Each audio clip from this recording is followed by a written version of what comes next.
avec l'établissement, avec les établissements, les communautés hospitalières et aujourd'hui avec les... En fait, on a mis en place un process, c'est ce que j'avais eu l'occasion de dire en janvier. Ce qu'on a vu là, c'est qu'en fait, on a fait un travail pour faire maturer les projets. Les projets, les médecins le disaient tout à l'heure, en fait, ils existaient auparavant, simplement dans leur forme, dans leur présentation.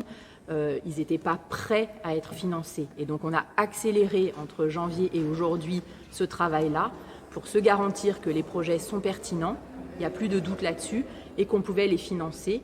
Et donc, c'est ce qui s'est passé aujourd'hui. Et cette méthode-là, on va la poursuivre.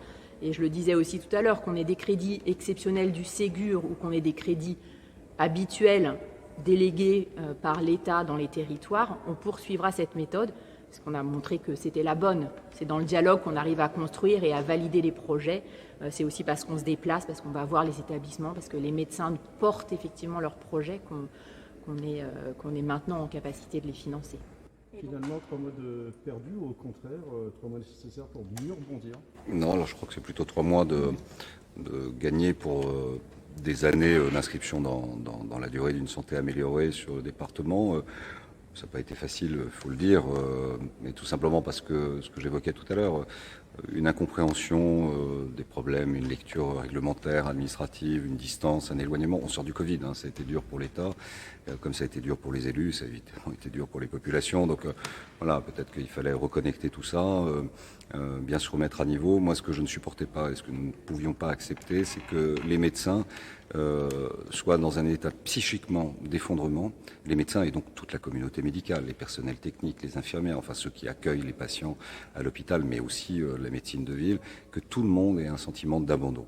Et ce déficit de considération que j'évoquais tout à l'heure, il fallait le combler très vite. Et il faut beaucoup d'intelligence pour corriger le tir.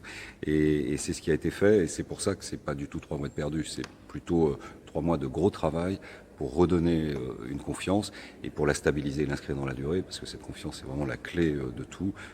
Ces clauses de revoyure sur lesquelles nous sommes entendus avec Madame Quéré permettront justement d'inscrire pour les médecins des perspectives de développement. Donc c'est bon pour les médecins actuellement en place, mais c'est très attractif pour les jeunes médecins qui vont se dire à Troyes il s'est passé quelque chose, dans l'Aube c'est équilibré, et donc il y a des raisons de s'installer là, et donc de réussir sa vie professionnelle, mais aussi pour nous de réussir un territoire attractif, notamment dans le domaine de la santé. Merci beaucoup. Merci.